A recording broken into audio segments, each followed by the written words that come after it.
नमस्कार। आज हम एक ऐसे विषय की गहराइयों में उतर रहे हैं जो शायद हम सबके जीवन से कहीं ना कहीं जुड़ा हुआ है। हम्म। संसार में रहते हुए हम्म। उससे मुक्ति, उससे निवृत्ति, हम्म। ये कैसे संभव है? स्वामी रामसुखदास जी ने अपनी पुस्तक संसार से निवृत्ति का मार्ग में इस पर बहुत ही क्या कहते हैं व्यवहारिक और साथ ही गूढ़ विचार दिए हैं। हमारे पास इसी पुस्तक के कुछ खास विचारों पर आधारित कुछ नोट्स हैं और हमारा मकसद है कि हम इन विचारों के सार को समझें। ये जाने कि क्या वाकई ये जो रोजमर्रा की भागदौड़ है, जिम्मेदारियां हैं, इनके बीच रहते हुए भी मन की शांति मिल सकती है, एक तरह की आंतरिक स्वतंत्रता पाई जा सकती है। क्या इसके लिए सब कुछ छोड़ देना ही एकमात्र रास्ता है या स्वामी जी कोई और राह भी दिखाते हैं? चलिए इस दिलचस्प खोज में आज साथ चलते हैं। बिल्कुल। और स्वामी रामसुखदास जी की खासियत ही यही है कि वो आध्यात्मिकता को बहुत ही जमीनी प्रैक्टिकल धरातल पर ले आते हैं। उनका जो मूल तर्क है वो ये है कि समस्या बाहर की दुनिया में संसार में उतनी नहीं है जितनी हमारे अंदर है, हमारे नजरिए में, हमारे जुड़ाव में है। दिक्कत संसार से नहीं, संसार से हमारा जो रिश्ता है उसमें है। हाँ, मतलब यहीं से बात शुरू होती है ना कि संसार अपने आप में तो न अच्छा है न बुरा, वो तो बस है। बुराई या अच्छाई तो हमारे मन के लगाव में है या फिर अलगाव में। ये जो मोह है, आसक्ति है, मतलब किसी चीज से, किसी इंसान से बुरी तरह चिपक जाना, उसके बिना अधूरा महसूस करना, असल में यहीं से सारे दुख की कहानी शुरू होती है। हम लगातार बाहर की चीजों से, लोगों से, परिस्थितियों से एक तरह से सुख निचोड़ने की कोशिश करते रहते हैं और उसी उम्मीद में बंध जाते हैं। हाँ, और यही चीज हमें बांधती है। हम सुख तो चाहते हैं स्थायी, पर उसे खोजते कहाँ हैं? उन चीजों में जो खुद ही अस्थायी हैं। यहीं पर देखिए गीता का एक बहुत महत्वपूर्ण दृष्टिकोण सामने आता है। स्वामी जी अक्सर इसका जिक्र करते हैं। अध्याय 2 श्लोक 45 में कृष्ण अर्जुन से कहते हैं, त्रैगुण्य विषया वेदा निस्त्रय गुण्यो भवा अर्जुन। इसका मतलब है कि वेद जो हैं वो मुख्यतः तीनों गुणों सत्व, रज, तम, इनके प्रभाव में जो कर्म होते हैं उनके फलों की बात करते हैं। लेकिन हे अर्जुन, तुम इन तीनों गुणों के असर से, उनके प्रभाव से ऊपर उठो। ये गुणों से ऊपर उठना सुनने में थोड़ा क्या कहते हैं जटिल सा लगता है। एग्जैक्टली। इसका व्यवहारिक मतलब क्या है? क्या हम इन गुणों के बिना जी सकते हैं क्या? देखिए, गुणों से ऊपर उठने का मतलब शायद ये नहीं कि उनसे पूरी तरह मुक्त हो जाना, क्योंकि प्रकृति की हर चीज तो इन्हीं 3 गुणों से बनी है। लेकिन इसका प्रैक्टिकल मतलब ये है कि हम इन गुणों के गुलाम ना बने। इसे ऐसे समझिए जैसे ये 3 अलग अलग रंग के चश्मे हों। सत्वगुण वाला चश्मा शायद साफ हो, हल्का पीला, जिससे दुनिया शांत और अच्छी दिखे। रजोगुण वाला लाल या नारंगी, जिससे सब कुछ बड़ा उत्तेजना भरा, पाने लायक लगे। और तमोगुण वाला काला या धुंधला, जिससे सब निराशाजनक और मुश्किल लगे। वेद इन चश्मों से दिखने वाली दुनिया का वर्णन करते हैं। स्वामी जी गीता का अनुसरण करते हुए कहते हैं, इन चश्मों को पहचानो और ये समझो कि तुम सिर्फ वो छवि नहीं हो जो चश्मे से दिख रही है। तुम वो हो जो इन चश्मों को देख सकता है और चाहो तो उतार भी सकता है। जब हम इनके प्रभाव को देखने लगते हैं ना, साक्षी भाव से, तो इनकी पकड़ ढीली पड़ जाती है। फिर आसक्ति अपने आप कम होने लगती है। बाहर चाहे कुछ भी हो रहा हो, अंदर एक स्थिरता आने लगती है। यही है त्रिगुणातीत अवस्था की ओर बढ़ना। अच्छा, तो ये गुणों की पकड़ ही हमें बांधती है। हाँ। और आपने रजोगुण का जिक्र किया, क्रियाशील का कामना। हाँ। स्वामी जी कहते हैं कि बंधन का जो असली कारण है वो इसी रजोगुण से पैदा होता है। गीता का एक और श्लोक है शायद 3.37, कामा एष क्रोध एष रजोगुण समुद्भव। बिल्कुल। आगे भी कुछ है? बिल्कुल, पूरा श्लोक है। कामा एष क्रोध एष रजोगुण समुद्भवा महाशनो महापापमा विद्धेन मिह वैरणम। यानी ये जो कामना है, काम, और ये जो क्रोध है, ये दोनों रजोगुण से ही पैदा होते हैं। ये महाशणों हैं, बहुत खाने वाले, कभी तृप्त न होने वाले, और महापापमा यानी महापापी हैं। इन्हें ही इस जीवन में अपना सबसे बड़ा शत्रु समझो। यहाँ तो बात बहुत ही पर्सनल हो जाती है ना। कामना मतलब हमारी इच्छाएं, हमारी महत्वाकांक्षाएं, और क्रोध मतलब गुस्सा, निराशा, फ्रस्ट्रेशन।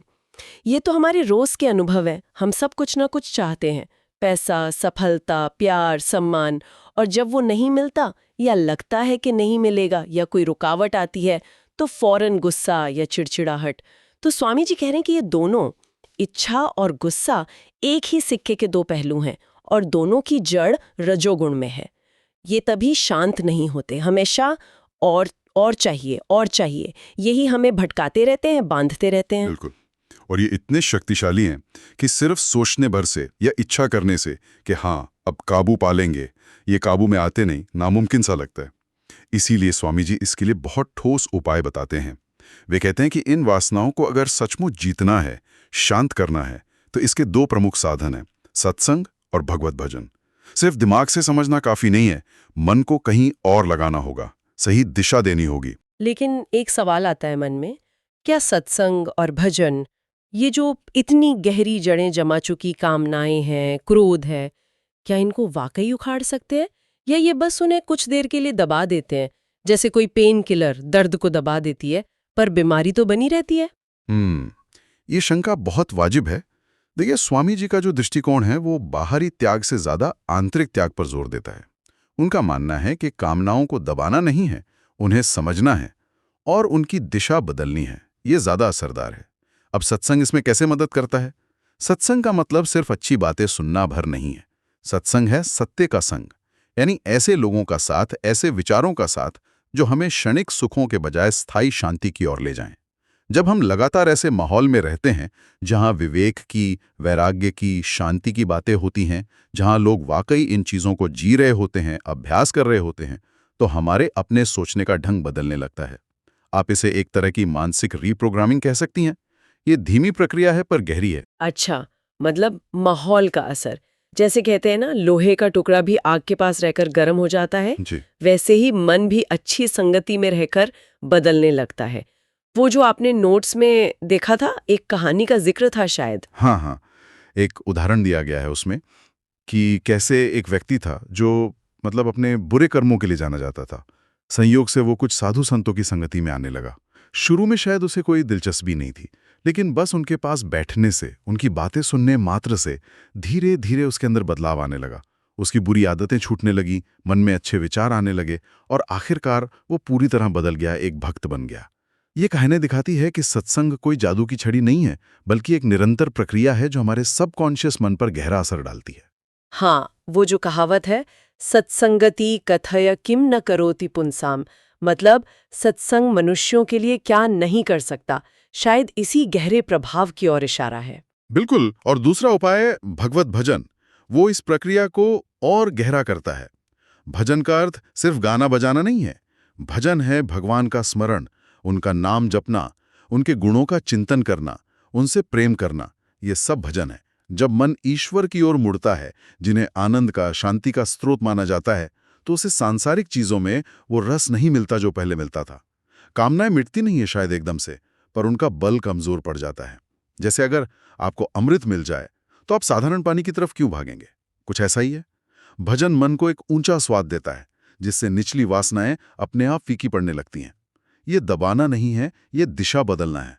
मन को खाली नहीं छोड़ना, उसे एक सकारात्मक केंद्र देना है।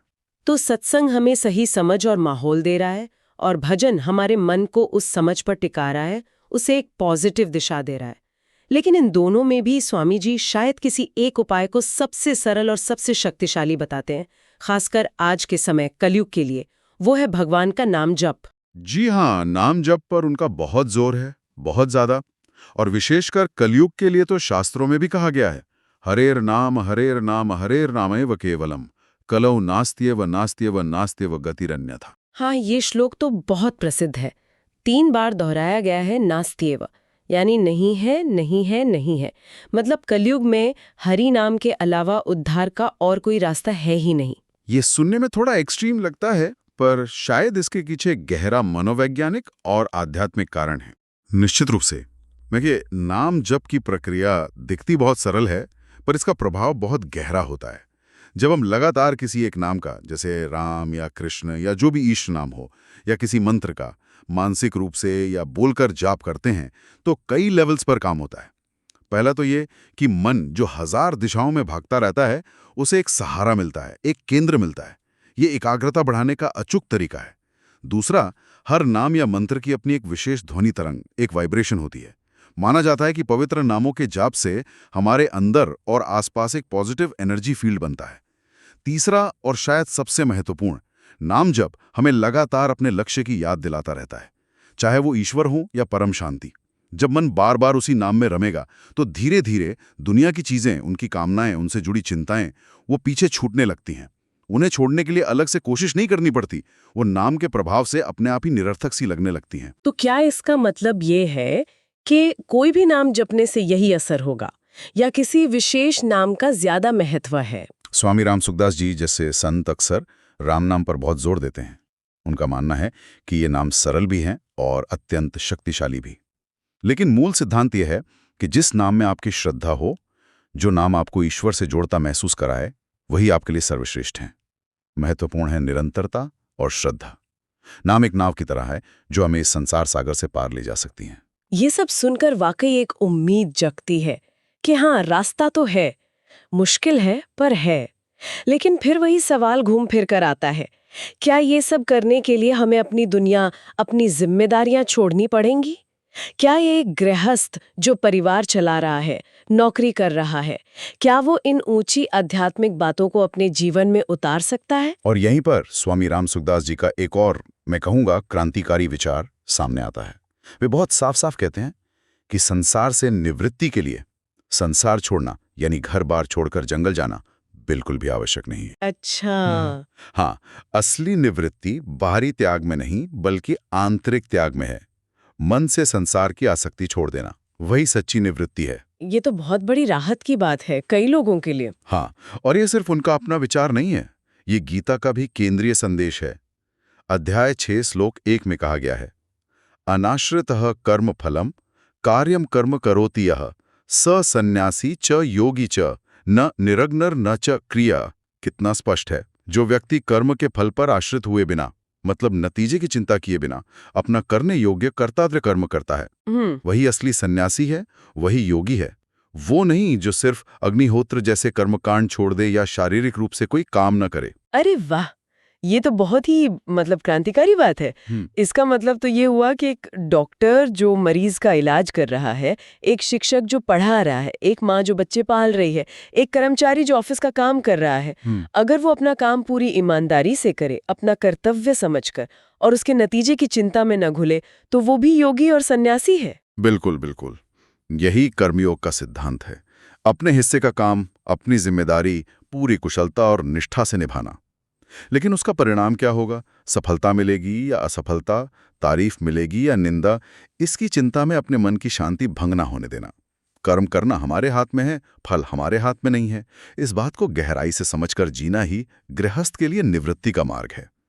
कर्म को पूजा की तरह करना, उसे ईश्वर को समर्पित कर देना। कठिनाई तो है, इसमें कोई शक नहीं। यहीं पर वो पहले वाली बातें काम आती हैं, सत्संग, नाम जप, विवेक का निरंतर अभ्यास। अनासक्ति का मतलब उदासीनता या लापरवाही बिल्कुल नहीं है। कर्म तो पूरी कुशलता से ही करना है, अपना बेस्ट देना है, लेकिन उसके बाद परिणाम को ईश्वर पर या नियति पर छोड़ देना है। यह समझना है कि परिणाम कई चीजों पर निर्भर करता है, जिनमें से बहुत सी हमारे नियंत्रण से बाहर हैं। जब हम परिणाम से अपनी पहचान, अपना सुख दुख जोड़ लेते हैं, तभी बंधन शुरू होता है। अभ्यास इसी बात का करना है कि कर्म करने में आनंद लें, प्रक्रिया में आनंद लें, ना कि सिर्फ फल की आशा में। ये धीरे धीरे होता है, एकदम से नहीं होता। रोजमर्रा के छोटे छोटे कामों में इसे आजमाना पड़ता है। जैसे खाना बनाते समय सिर्फ इस बात पर ध्यान देना कि खाना अच्छे से बने, ना कि इस चिंता में घुलना कि खाने वाले तारीफ करेंगे या नहीं। छोटा सा उदाहरण है पर बात गहरी है। हाँ, धीरे धीरे ये अभ्यास बड़े कामों में भी आने लगता है।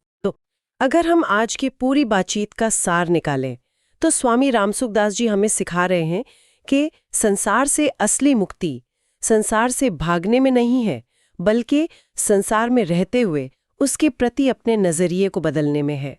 समस्या बाहर नहीं, भीतर है, हमारे मोह में, हमारी आसक्ति में, हमारी कामनाओं और क्रोध में। बिल्कुल। और इनसे निपटने के लिए उन्होंने सत्संग, भगवत भजन और विशेष रूप से नाम जप जैसे शक्तिशाली और व्यावहारिक साधन दिए हैं। और सबसे बड़ी राहत की बात यह है कि ये सब घर, परिवार और अपनी जिम्मेदारियों को निभाते हुए भी संभव है। अगर हम गीता के कर्म योग के सिद्धांत को अपनाएं, यानी फल की आसक्ति छोड़कर अपना कर्तव्य निभाएं। हाँ, उनका पूरा दर्शन हमें यही दिखाता है कि सच्ची स्वतंत्रता और शांति वो किसी बाहरी परिस्थिति या उपलब्धि पर निर्भर नहीं करती है। वो पूरी तरह से हमारी आंतरिक अवस्था पर, हमारे मन की शुद्धि पर, हमारे दृष्टिकोण पर टिकी है। और ये हमें एक बहुत महत्वपूर्ण सवाल के सामने लाकर खड़ा कर देता है। क्या सवाल? हमें खुद से पूछना चाहिए कि हमारे रोजमर्रा के जीवन में, हमारे रिश्तों में, हमारे कामों में वे कौन सी छोटी छोटी सूक्ष्म आसक्तियां छिपी हुई हैं जिन्हें हम शायद पहचानते भी नहीं। कहाँ हमारा मन बार बार अटकता है, कहाँ छोटी छोटी बातों पर हमारी शांति भंग हो जाती है। क्या हम उन सूक्ष्म धागों को देख पा रहे हैं जिनसे हम बंधे हुए हैं? और अगर देख पा रहे हैं तो स्वामी जी के बताए मार्ग पर चलकर उन धागों को काटने की शुरुआत कहाँ से और कैसे की जा सकती है? शायद इसी आत्मनिरीक्षण से सच्ची निवृत्ति की यात्रा शुरू होती है।